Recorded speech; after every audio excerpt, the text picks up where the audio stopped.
अस्सलाम वालेकुम। पाकिस्तान एट 7 के साथ मैं हूं जमील फारूकी।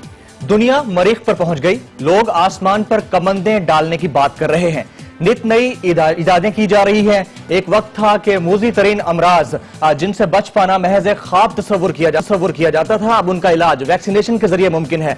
लेकिन तीसरी दुनिया के ममालिक जिनमें पाकिस्तान भी शामिल है, आज भी मूजी अमराज के चंगल में फंसे हुए हैं।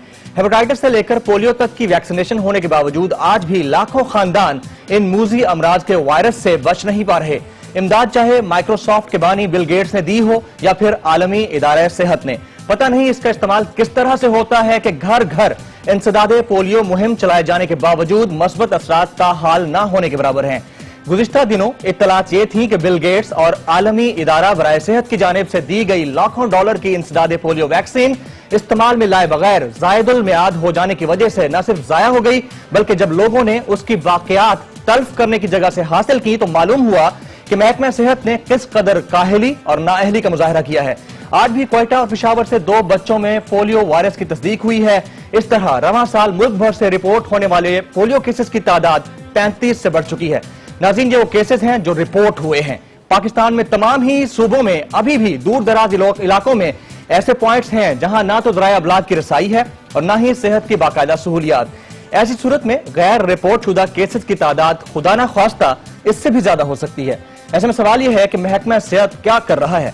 ऐसा मुल्क जहां इंसदादे पोलियो टीमों को ही टारगेट किया जाता रहा हो, वहां पोलियो के वायरस को शिकस्त देना कितना बड़ा चैलेंज होगा।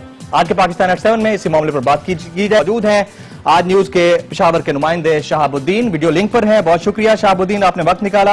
हमारे साथ क्वेटा से मुजीब होंगे हमारे ब्यूरो चीफ। बहुत शुक्रिया मुजीब अहमद साहब, आपने भी वक्त निकाला। सबसे पहले शहाबुद्दीन, आप बताइएगा अब क्या सूरत हाल है, ये जो आज एक केस रिपोर्ट हुआ है, कौन से इलाके से रिपोर्ट हुआ है और सेहत का इंसाफ मुहिम कहां रह गई कि इंसदादे पोलियो के हवाले से उतने जोर रस असायद जो है नसरात नहीं मिल रहे हैं जिस तरह से मिलने चाहिए थे। शहाबुद्दीन जमील, आज जो केस रिपोर्ट हुआ है ये पेशावर का इलाका है शेखान, जहां पे 12 साल बच्चे कायनात पोलियो वायरस की तस्दीक हो चुकी है और इस के साथ ही हमारे खैबर पख्तूनख्वा में पोलियो वायरस के जो मुतासरा बच्चे हैं उनकी तादाद 14 हो गई हैं और इसमें सबसे ज्यादा तादाद पेशावर से हैं, जहां पे पहले 8 केसेस थे और आज के नए केस कायनात के साथ ये 9 तक पहुंच गए। इसी तरह अगर हम बात करें तो टांक में 2 केसेस है और लक्की मरवत में 1 केस और नौशेरा के 1 केस है और चारसद्दा के 1 केस। तो हुकूमत खैबर पख्तूनख्वा की तरफ से इस बार जो इक़दामात किए जा रहे हैं, क्योंकि इस साल पाकिस्तान को जो टारगेट दिया गया है पोलियो से पाक यानी वायरस को ख़त्म करने के लिए वो मई 2016 है और मई 2016 तक इसने पोलियो वायरस से इस मुल्क को पाक करना है। लेकिन जो हमारे खैबर पख्तूनख्वा की सूरत हाल है यहाँ पर केसेस ज्यादा है और आज भी जो केस आया है ये खैबर पख्तूनख्वा के महकमा सेहत के लिए लम्हा प्रक्रिया है, क्योंकि अभी सितंबर ही में पोलियो मुहिम चलाई गई है। और तो क्या सूबाई महकमा सेहत उतना प्रोएक्टिव नहीं है या वहां पर वैक्सीनेशन के हवाले से जो आपकी कैंपेन्स होती हैं वो सही तरह से रन नहीं हो रही हैं? शहाब जमील, ये पहले जो केसेस रिपोर्ट हुए थे और जिसमें तस्दीक हो गई थी पोलियो वायरस की, तो आज जो केस कायनात में जिसकी तस्दीक हो गई महकमे सेहत यहाँ खैबर पख्तूनख्वा के जो कोऑर्डिनेटर है उससे जब हमारी बात हुई है अदर खान, तो उनका कहना है कि ये कायनात में जो तस्दीक हो चुके हैं उनको 7 डोजेज मिल चुकी है और उसके बावजूद उनको पोलियो वायरस हो गया, वो मुतासर हो गई है। तो उनका कहना है डॉक्टरों का बजाते खुद अकबर खान जो कोऑर्डिनेटर है वो तो डॉक्टर नहीं है, लेकिन जो टेक्निकल लोग हैं उनका कहना है कि ये डोजेज जब दिए जाते हैं तो जिस बच्चे को खे और दस्त की इस तरह की बीमारी हो तो उस सूरत हाल में जब इनको डोजेज दिए जाते हैं, जाहिर है जो डोजेज देने वाले जो लोग हैं जो रजाकार है वो तो स्कूल के बच्चे होते हैं या कॉलेज के स्टूडेंट्स होते हैं, उनको ये पता ही नहीं होता है कि किस बच्चे को ये पोलियो ड्रॉप्स देने हैं किसको नहीं देने हैं। तो ऐसे जब बीमार बच्चे होते हैं उसको जब पोलियो ड्रॉप्स दिए जाते हैं तो वो जाया हो जाते हैं। तो इस वजह से उनका महकमे सेहत के जो डॉक्टर्स है टेक्निकल लोग हैं उनका कहना है कि डोजेज मतलब ये है कि जो जो लोग डोज देने के लिए जाते हैं वो प्रॉपरली या तो ट्रेंड नहीं है, या फिर जो वैक्सीन प्रोवाइड की जाती है उसमें कहीं ना कहीं कोई सुकम है कि वो काम नहीं कर रही है। शाहबुद्दीन हमारे साथ मौजूद रहिएगा। मुजीब के पास चलते हैं। मुजीब अहमद, ब्यूरो चीफ क्वेटा हमारे साथ मौजूद है। मुजीब बताइएगा, वहां पर आज जो केस रिपोर्ट हुआ है पोलियो का, कौन से इलाके से रिपोर्ट हुआ है, और इंसदाद पोलियो कैंपेन जो रन की जा रही है बलूचिस्तान भर में, उसकी सूरत हाल क्या है? क्यों रिपोर्ट हो रहे हैं ऐसे केसेस? जमील, ये वाकया आज जो रिपोर्ट केस हुआ है ये कोयटा का नवाई इलाका ईस्टर्न बाईपास से किली बारकजई, यहाँ पे 3 साल नकीबुल्ला में वो पोलियो वायरस की तस्दीक हुई है। ईस्टर्न बाईपास वो इलाका है जहाँ इस रवां साल पोलियो टीमों पर तकरीबन 4 हमले हुए हैं, जिसमें पुलिस एहलकारों समेत 7 जांबाज हुए, जिसके दर्जन से ज्यादा जख्मी हुए, जिसके बाद सिक्योरिटी इंतहाई सख्त कर दी गई।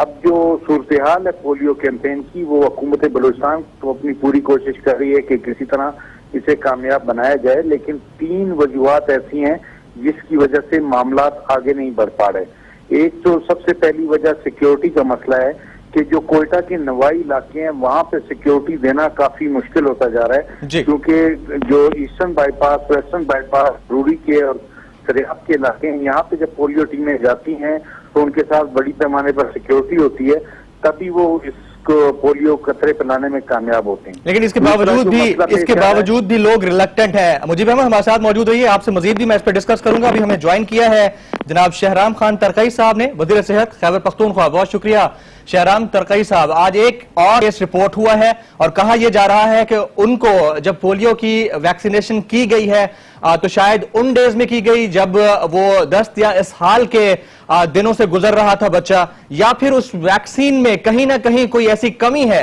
कि बच्चे पर असर नहीं हुआ। ये कोऑर्डिनेटर की बात है और रिपोर्टेड फैक्ट है। तो क्या पोलियो, इंसदाद पोलियो की जो कैंपेन आप लोगों की तरफ से चलाई जा रही है, लोग ट्रेंड नहीं है? क्योंकि दुनिया कहां से कहां पहुंच गई। नाइजीरिया की अगर बात ली जाए, जिस वक्त पाकिस्तान खतरनाक तरीन ममालिक में शामिल था, उस वक्त नाइजीरिया भी उसी फहरिस्त में था, जबकि अब उसको क्लियर करार दे दिया गया है। पाकिस्तान ताहाल still at the same condition खड़ा हुआ है। तो ऐसी सूरत हाल क्यों है सर? केपीके के हवाले से बताइए। शुक्रिया ऑनलाइन लेने का। बात यह है कि अल्हम्दुलिल्लाह अगर आप केसेस को सामने देखें तो इस साल 43 तकरीबन 46% केसेस में कमी आई है as compared to previous years. ठीक है जी, तो ये एक सिंपल, एक बिल्कुल क्लियर आपको एक वो दी जा रही है कि एक आपको रिपोर्ट दी जा रही है कि जिसमें आपको पता लग रहा है कि जी आपकी केसेस में कमी आ रही है अल्हम्दुलिल्लाह। दूसरी बात यह है कि हमारा बहुत हार्ड एरिया है, हमारा फाटा के साथ बॉर्डर है, दूसरी जगहों पे है, और हमारा लोगों को भी हम कन्विंस कर रहे हैं। उलमा को इस बार जब हमने स्टार्ट किया तो हमने हकानिया से उलमा कराम के साथ ऑन बोर्ड किया और उनसे उनकी मदद ली, बाकी जो लोग हैं उनसे मदद ली। हमारी टीम्स अल्हम्दुलिल्लाह अवेलेबल है, पॉलिटिकल लीडरशिप हमारी जो है ऑन ग्राउंड है, हम जाते हैं कैंपेन्स में, खुद हिस्सा लेते हैं। पिछले तरकई साहब कता कलामी की बात पूरी कर लूँ।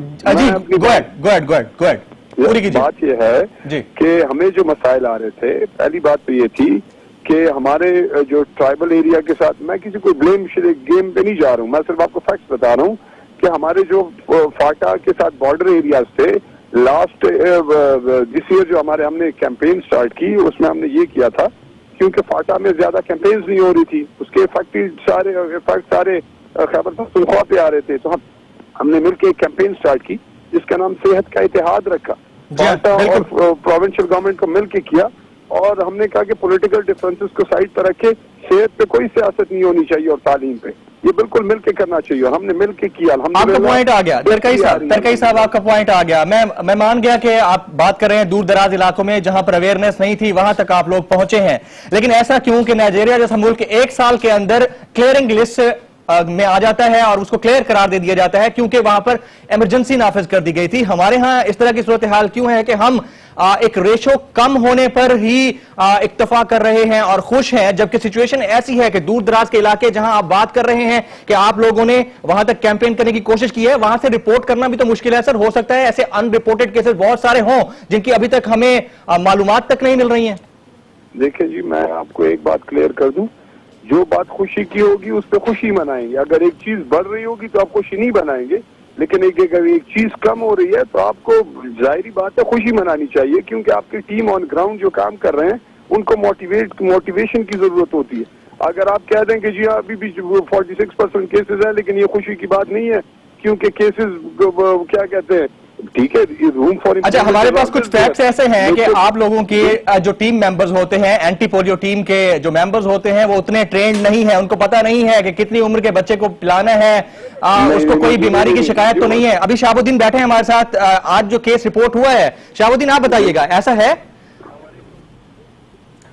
जी बिल्कुल, ये रजाकार इनको बाकायदा ट्रेनिंग दी जाती है महकमा सेहत की तरफ से, लेकिन ये जी तरकई साहब हमारे साथ मौजूद रहिएगा, शाहबुद्दीन बात कर रहे हैं, उनकी बात सुन लीजिएगा पहले। अच्छा जी, अच्छा जी शाहबुद्दीन गो अहेड। जी, तो जमील मैं बता रहा था कि महकमा सेहत की तरफ से जो रजाकार है और इनके अपनी जो महकमा सेहत के अहलकार है वो इन मुहिम में, पोलियो मुहिम में हिस्सा लेते हैं और घर घर जाके वो पोलियो के कतरे पिला देते हैं। लेकिन इसमें रजाकार ये एक तो ये ऐसा होता है कि जो मिसिंग जो बच्चे होते हैं इस वक्त तक, आज तक अगर देखें तो जो मुहिम चलाई गई है तो 61,000 बच्चे मिसिंग है, उसको पोलियो के कतरे नहीं पिलाए गए हैं। लेकिन महकमा सेहत और पोलियो के जो जिम्मेदारान है उनका कहना है कि इस पे हम पूरी तरह कोशिश कर रहे हैं कि जो 61,000 बच्चे मिसिंग है उसको पोलियो के कतरे पिलाए जाएं। और जो रजाकार घरों पे जाते हैं तो या तो बच्चा सो रहा होता है या दूसरे किसी रिश्तेदार के घर चले जाते हैं, तो उस वजह से भी वो रह जाते हैं, वो वहां पे पहुंच नहीं पाते और ज्यादा कोशिश नहीं करते। और जो रजाकार है वो उसके कोल्ड जो उसके जरूरत होती है, करोड़ों डॉलर की वैक्सीन बिल गेट्स ने फंड दिया, आलमी इदारा बराए सेहत ने खास तौर पर केपीके को फंड दिया, तो कुछ जो वैक्सीन यूज हो रही है, क्या वैक्सीन सही है? जी जमील, ये मुझसे आप पूछ, जी आपसे पूछ रहा हूँ, शाहब आपसे पूछ रहा हूँ, आप कंफर्म कीजिएगा, मैं आगे जाता हूँ। बिल्कुल, जो वैक्सीन मिल रहे हैं वो तो बिल्कुल सही वैक्सीन है जो महकमा सेहत इस्तेमाल कर रहे हैं। लेकिन जैसे कि मैंने बता दिया, जो रजाकार दूर दराज इलाकों में जा रहे होते हैं तो उसका जो टेम्परेचर रखना पड़ता है पोलियो वैक्सीन के, तो वो सही तरीके से वो मेंटेन नहीं रखते, तो इस वजह से वो असर नहीं मेंटेन नहीं कर पाते। ठीक है Shahabuddin, your point has been taken. Shahram Khan Tarakai साहब, आप देख लीजिए, 2-3 पॉइंट्स ऐसे हैं, एक तो मिसिंग बच्चे जिन तक पहुंच नहीं पाते टीम वाले, दूसरा दूर दराज इलाकों में जहां लेके जानी होती है वैक्सीन उसका प्रॉपर टेम्परेचर मेंटेन नहीं किया जाता, तो उसको मेंटेन करना किसका काम है सर? देखिए जी, मैं एक तो इन्होंने जो बात की मुझे कोई आवाज इनकी सुनाई नहीं दी, तो मैं I am just taking whatever that you are saying. एक तो बात यह है कि इसको WHO वाले, यूनिसेफ वाले मॉनिटर करते हैं, ठीक है जी। वैक्सीन को उसका टेम्परेचर मेंटेन रखना, उसको क्या कहते हैं टाइम पे पहुंचाना, उसको बच्चों को देना, ये ऑलरेडी ये सारी चीजें मॉनिटर होती हैं। अगर कहीं पे कोई कमजोरी होती है वो सारे ऑटोमेटिकली वो हमें बताए जाते हैं कि जी यहाँ पे ये प्रॉब्लम आ रही है। बिल्कुल कहीं ना कहीं पे कोई ना कहीं कमजोरी हो सकती है, उसको मैं इनकार नहीं कर रहा हूँ, लेकिन हर चीज मॉनिटर होती है। एक दूसरी बात यह है कि वैक्सीन का टेम्परेचर बिल्कुल मेंटेन किया जाता है। इसमें मतलब सबसे इम्पोर्टेंट चीज तो है ही कि वैक्सीन के टेम्परेचर को मेंटेन करना। अगर वो मेंटेन आप नहीं करेंगे तो उसके इफेक्ट खत्म हो जाता है, तो उसके लिए हमें सबसे ज्यादा। अब 2.5 साल में तरकई साहब, 2.5 साल में आपकी अचीवमेंट ये रही, आप कहते हैं 43% आप लोगों ने कम किया है। What is your target? जी 100% इज आवर टारगेट। 100% इसको खत्म करना है जी। कब तक? हम अभी भी काम कर रहे हैं जी। कब तक तो मतलब I can not give you a deadline, the sooner the better. I mean अगर इसी साल हम कर सकते हैं तो फेयर इनफ। जनाब शाहराम खान तरकई साहब, वज़ीर सेहत खैबर पख्तूनख्वा हमारे साथ मौजूद रहे, आपने तल्ख और शीरीं सवाल का जवाब दिया, आपका बहुत शुक्रिया। Mujib Ahmed, final comment sir, आप अपनी बात मुकम्मल कर लीजिएगा। क्वेटा के हवाले से खास तौर पर वजूहात हैं जो कि एक राब्ते का फुकदान हो रहा है कि मामला हल नहीं हो पा रहे, वहां पर खास तौर पर इंसदादे पोलियो टीमें जब जा रही हैं तो उनको सही प्रोटेक्शन नहीं मिल रही, आप कह रहे थे मुजीब? हमारे नुमाइंदे मुजीब से हमारा राब्ता मुनक़ता हो गया, शायद उनसे कनेक्ट करने की कोशिश करेंगे। शहाबुद्दीन, क्या टारगेट सेट किए जाते हैं? अब 2.5 साल में 43% और वो भी रिपोर्टेड केसेस में, अनरिपोर्टेड केसेस तो बहुत ज्यादा होंगे, तो क्या टारगेट सेट किए जाते हैं कि भाई आज 5 साल अगर हमने कंप्लीट करने हैं तो हमें ये रिजल्ट देना है, सेहत के हवाले से खासतौर पर? बिल्कुल जमील, ये खैबर पख्तूनख्वा के जो सेहत महकमा सेहत की कारकर्दगी है तो वो काफ़ी इत्मीनान बख्श है, क्योंकि पिछले साल अगर 2014 की हम बात करें तो इस वक्त तक आज तक 43 केसेस थे, 43 केसेस रिपोर्टेड थे और जिसकी तस्दीक हो चुकी थी। लेकिन आज इस वक्त तक खैबर पख्तूनख्वा में 2015 तक सिर्फ 14 केसेस है, जो आज एक केस आई है उसके साथ 14 हो गए हैं। इसी तरह अगर हम पिछले साल की बात करें तो पिछले साल में 296 केसेस थे और इसमें 66 केसेस खैबर पख्तूनख्वा से थे। तो इसकी एक बड़ी वजह यह है कि इस साल जो कबायली इलाकाजात है उसके IDPs जो बेघर होने वाले लोग थे वो आए हुए थे हमारे। शहाबुद्दीन साहब, नुमाइंदा आज न्यूज पेशावर, हमारे साथ आपने वक्त निकाला। शहाबुद्दीन, आपका बहुत शुक्रिया। बड़ी अच्छी बात है, खुशी मनानी चाहिए कि कहीं ना कहीं बतदरीज कमी जरूर आ रही है पोलियो वायरस की डिटेक्शन और रिपोर्टेड केसेस में, लेकिन ज्यादा खुशी उस वक्त मनाई जाएगी जब हम रॉक एंड रोल कर रहे होंगे कि जनाब हम बिल्कुल क्लियर हो चुके हैं, अब पोलियो पाकिस्तान में नहीं है। अगर नाइजीरिया एक क्लियरिंग लिस्ट में आ सकता है तो पाकिस्तान क्यों नहीं आ सकता? उस दिन की भी दुआ करेंगे। आज के पाकिस्तान 7 से जमील फारूकी को इजाजत दीजिए।